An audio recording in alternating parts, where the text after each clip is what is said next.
Howdy everyone, I'm Shadow the Hawk, and welcome back to my channel, or if you're new here, well, welcome again to you. Just to do some chill stuff, get this out of the way. If you enjoyed this video, leave a like. If you hate this video, leave a dislike. If you want to talk about this video, you want to join the conversation, or you just want to say it's a good video, put a comment down below. If you want to say I'm a fucking idiot who should, well, I got a window right there, you know what you use windows for, tell me to do that in the dislikes down below. Any engagement's good engagement, baby. Oh, and if you want more videos like this, hit the subscribe button, hit the notification bell. Now that I'm back in college and my schedule's going to be a lot more controlled, I should be able to hammer out a upload schedule. With that out of the way, no, I am not smoking anything. This is a serious, relatively serious video. And no, I'm not completely off my rocker. This did come from somewhere. Sydney Watson recently released a video. I don't remember the title off the top of my head, but she's basically complaining about girl bosses. And she uses the upcoming live-action Snow White and the recently released live-action Little Mermaid as the primary culprits of this, comparing them to their contemporary counterparts, as well as a few of the other Disney princesses from that time period. And I gotta say, you know, it's a really interesting thing to think about, the different lenses of femininity and characterization throughout, well, American history, specifically in this case. And I thought, you know, Sydney doesn't really go down that rabbit hole. I should go down that rabbit hole.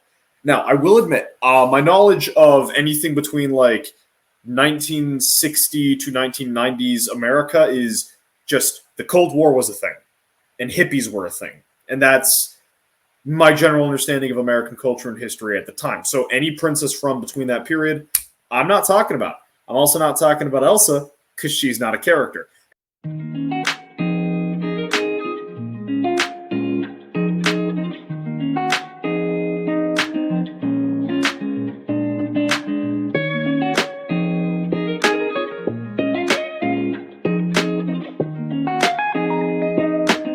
And then there are a few others that are mixed in, like Rapunzel or Jasmine, that are basically just repeats of existing characters. Or in the case of Jasmine, she's not really a character. She's more of just a plot device for Aladdin's story more than anything.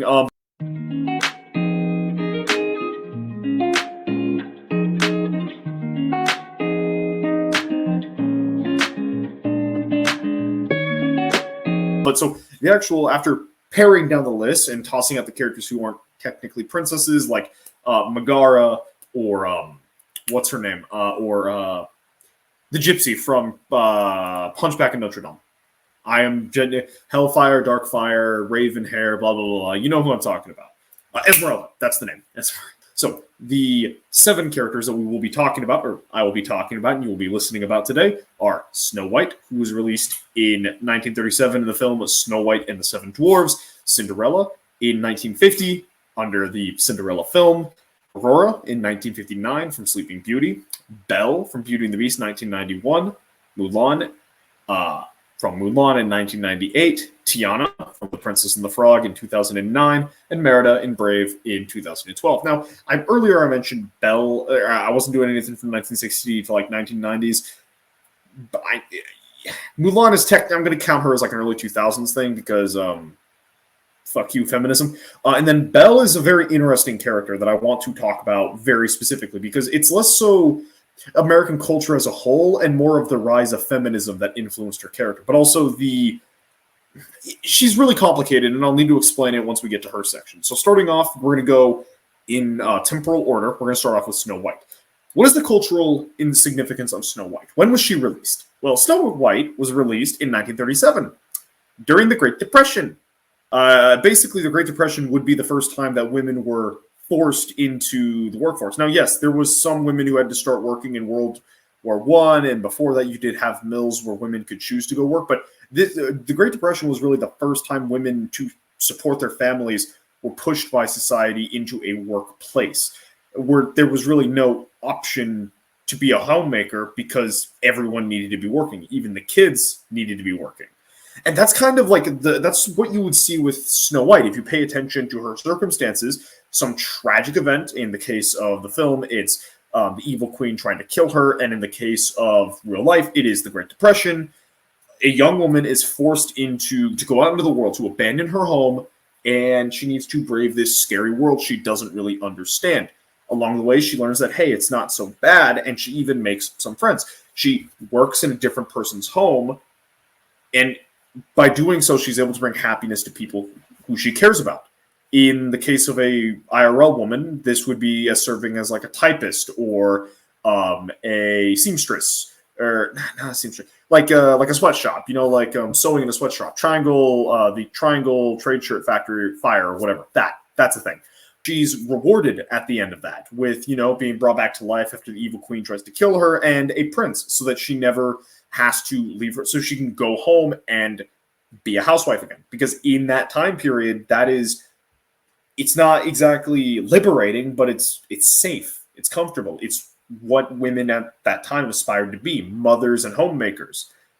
And it's also a great sacrifice to be a mother and to be a wife. I don't know this from personal experience, but seeing people in my life, especially my own mother, and the sacrifices that women do to bring joy to people around them, it is something that definitely needs to be respected more by modern society. You don't need to be a girl boss to be successful in life. You just need to raise 3 kids and have at least one of them be successful.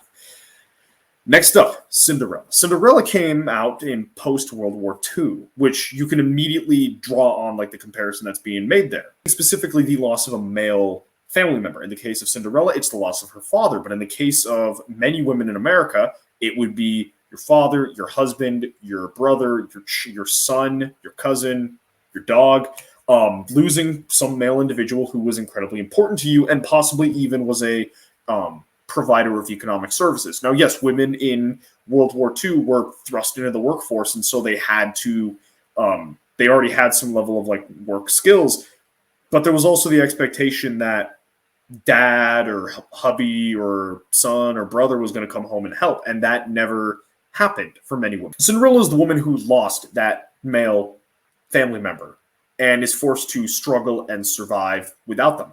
She has to scrub floors and clean clothes and make breakfast for her evil stepsisters and her evil stepmom, which that is not exactly an inaccurate description of what some women had to do. Well, not the stepsister and stepmom part, but definitely putting themselves into degrading, borderline servile positions in order to provide for themselves or maybe even their children because they lost someone.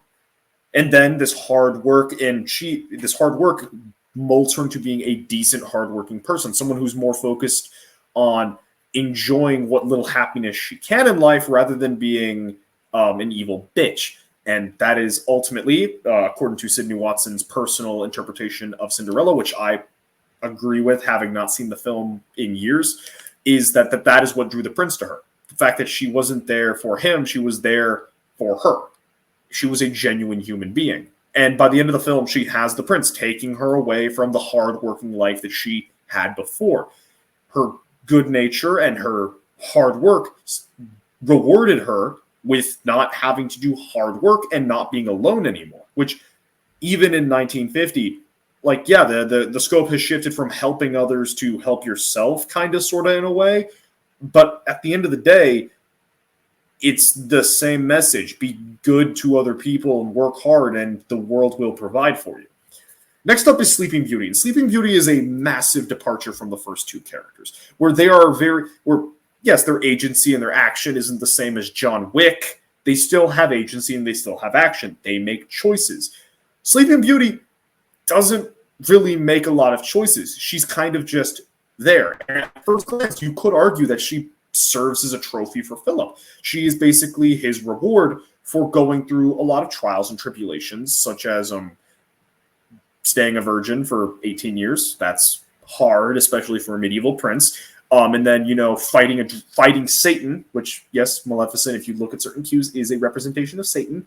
And then he gets the princess at the end. That is a very shallow and limited view of the film, because if you step back and look at what every other character except Aurora does in this film, you kind of see that it's not just Philip struggling and sacrificing for her.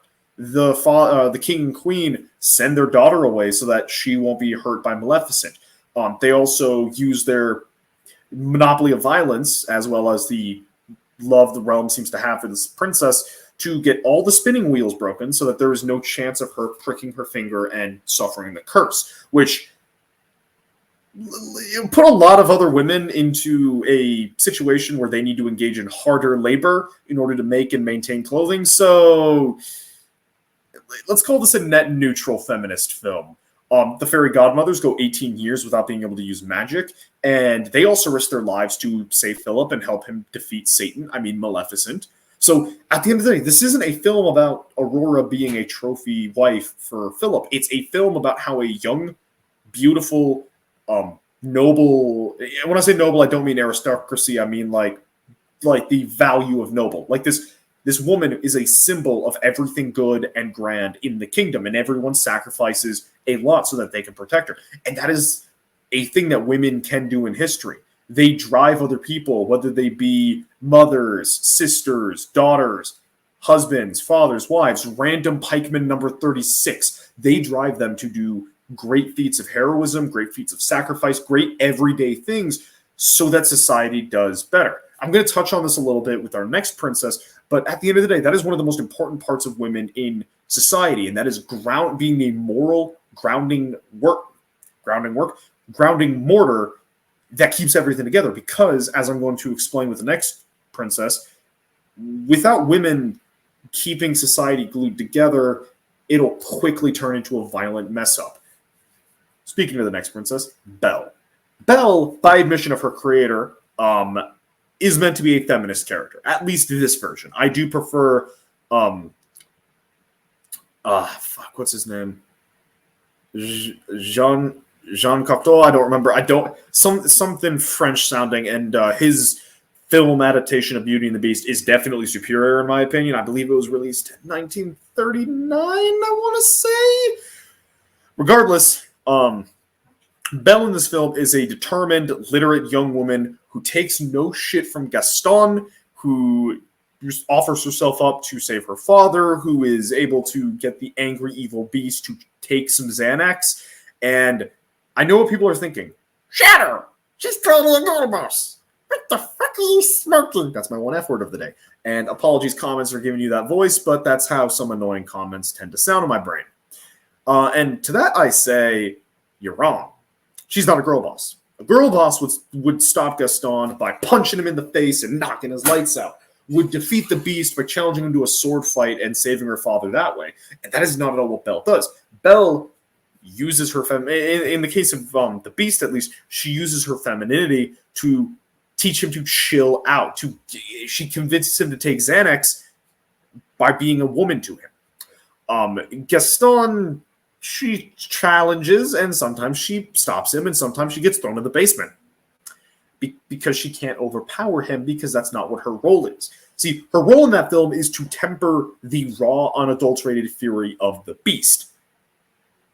You might see the comparison I was making earlier. See, in the natural state of existence, man is more like Cain than we are Abel. We tend to draw towards selfishness when not given a reason to be selfless, and that tends to lead to excessive violence and plundering and murder and destruction. Women, and what they can do for men, being provide companionship and provide children, temper that raw, unadulterated, bestial rage into something more useful. For instance, if you just have a young man from a warrior culture, like, say, the Nordics or the Mongols or the Arabs or the Jews before they got Jerusalem the second time, that young warrior is just going to go out and burn and pillage and rape and have a good, jolly time because there's nothing to ground him. But you give him a wife, you give him some kids, and if he is that is what's going to make him a moral person, the desire for his wife and children to do better. And so instead of going out and reaving and destroying and plundering to get his jollies off, he'll do it to go get land. To go get land to work so that he can provide for his family, to get coins so that his family can buy food during the winter, to maybe go find daughters for his sons, or to go to war to see what young warriors there are to provide his daughters with good matches. That, again, circling back to Belle and kind of sort of Aurora, that is, a very important role women have, and that is getting men to chill out and take a Xanax, for lack of a better term. Because if you don't, If men don't take their Xanax, if men don't find companionship or something to temper them, you get individuals that are displayed in research films like Fight Club or American Psycho, complete absolute sociopaths who do as thou will and embrace their inner violent feral natures. Next up, Mulan. Mulan, okay, fine. Belle is not a feminist girl boss, third wave, fourth wave, bit of bullshit. Okay, but how can you defend Mulan? She literally puts on armor and kills an army. Because the film portrays masculinity, at least how it handles masculinity, which I blame on them using Chinese peasants as representation of masculinity.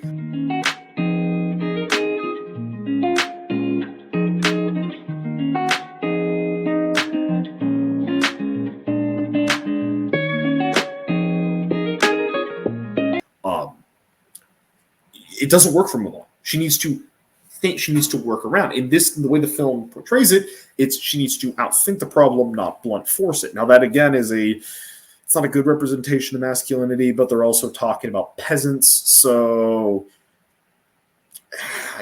for the sake of the argument, I'm going to let it slide and just continue. So Belle, whenever she's engaged, whenever she succeeds, it's not because she's able to match a man for man. Whenever she tries to match a man for man, it doesn't go well. She needs to dance around it because ultimately that is a woman. Most women, when I say women, I mean your average woman. She's not going to win a fight against a man. She's not going to out logic a man. She's not going to out brute force a man. She's not going to out shout a man. Okay, that last one may not be true. If it's a mom or a teacher, they got some lungs on them. So that last one. So Mulan can't just pick up a sword and fight. She needs to get her opponent to swing, miss, and then she strikes. She can't fire a rocket at the enemy. She needs to take out the mountain so the mountain comes down on the enemy. And at the center core point of Mulan, at least in regards to its message of femininity, it's basically don't be a defective man if you're a little girl. Because women will fail if they try to be defective men, just like men will fail if they try to be defective women. Except if you're Leah Thomas.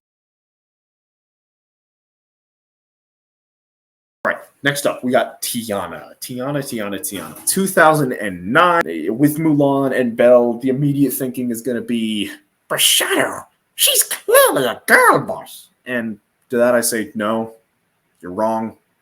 Stop snorting helium. Because she's not. The film actively goes, being girl boss is a bad idea. Because it showcases Tiana when she is girl boss, when she's alone, when she's doing everything on her own. And she is miserable. Absolutely, unadulteratedly miserable. Because the only scenes where she is alone, when she's allowed to drop the mask, and be herself, she is depressed as hell or tired and broken. That's not a good life to live. Because, yeah, she's got all this money, she's got all this success, she's got all this, but she's unfulfilled. Trying to achieve the dream that her father had, which, by the way, he was probably a devil dog. That was in World War I. He probably made a bunch of Nazis salty. Wait, no, they World War I, not World War II. I don't know. There was a sauerkraut somewhere in those trenches because of him. But so, yeah, she's trying to achieve this dream, and she ultimately cannot because her life is not going to be complete without taking a step back and chilling out. Because Naveen's got the flip problem where he is just too freaking chill. He needs some responsibility to mellow him out. Now, this is really the first film where you've got kind of like the third wave men and women are interchangeable bullshit stepping in, because Naveen is still kind of like Naveen. He's not feminized, but he's still more feminine than many of the other men in these films. Like, compare him to, say, Philip, who is an absolute Chad and fights Satan with absolutely no fear, or General Shen, or Captain Shen, or Captain Shang. Like, compare him to Captain Shang, or Philip, or the Beast, or Gaston, and he's not really all that much. Just like compare Tiana to all these characters, and Tiana is assertive and dominant and domineering, traits you would typically apply to a man or mother or a teacher. So again, I don't really. Okay, I may be going down a rabbit hole with this one, but ultimately, Tiana serves as a warning for the first 2/3 of the film, being don't be a girl boss. Find someone you can care about, make a decent meal, and have them help you achieve your dreams. Because as long as you've got them, you'll be happy and probably successful. Because two people working together is more successful than one person working alone. Now, we're 22 minutes in. I could end here. I could stop here.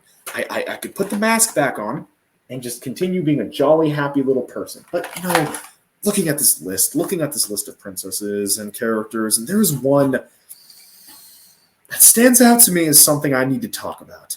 One Scottish character that needs.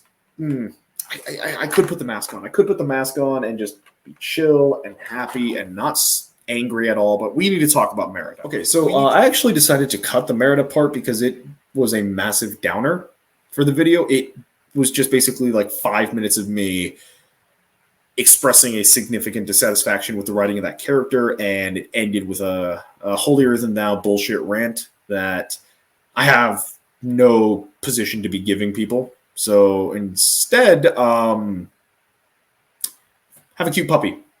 Later, y'all.